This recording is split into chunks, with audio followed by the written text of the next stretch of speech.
Bias o biased? Anong pinagkaiba niyan? Maliban sa spelling, pag-usapan natin yan sa video na ito. Old school style. Let's start with the word bias. Bias can be a noun or a verb. Simulan natin sa noun. Ang noun ay pangalan, yung bagay. Now, dito tayo sasabihin na ang bias is just a tendency to lean towards or against something. Ibig sabihin, hindi lahat ng bias ay negative. May bias na positive. Kung yung idol mo, kahit na hindi mabait, gustong-gusto mo pa rin, biased ka pa rin. Pero ang bias mo ay positive towards that person. Kasi nga, kahit anong mangyari, positive pa rin ang tingin mo sa kanya. Kung naman kahit walang ginagawa yung tao, naiinis ka sa kanya, meron ka ng negative na bias dun sa tao na yon.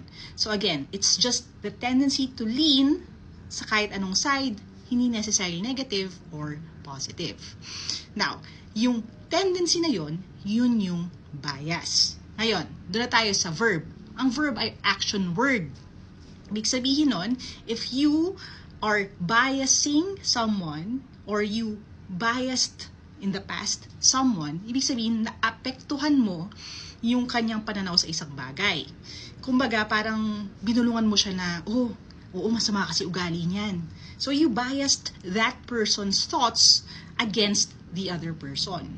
Now, key dito yung salitang against. Kasi nga again, bias can be against someone or towards someone. Pabor sa kanila o hindi. It can go either way. Kung inulungan mo naman siya na, hindi, yung tao na yan, mabait yan, you biased that person towards that other person. So again, to bias someone as a verb is the action. Now, doon naman tayo sa biased. Yung may ed sa dulo. Yan ay ginagamit natin as an adjective, a word that describes something or someone.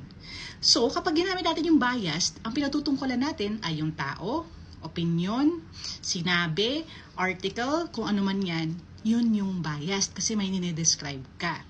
So, ibig sabihin nun, if you're talking about a person, hindi siya biased, siya ay biased.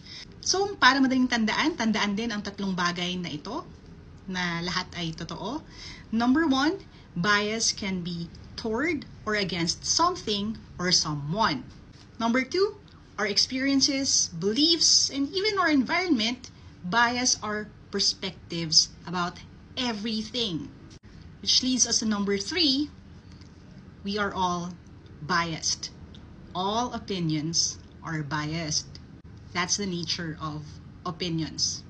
I hope that helps.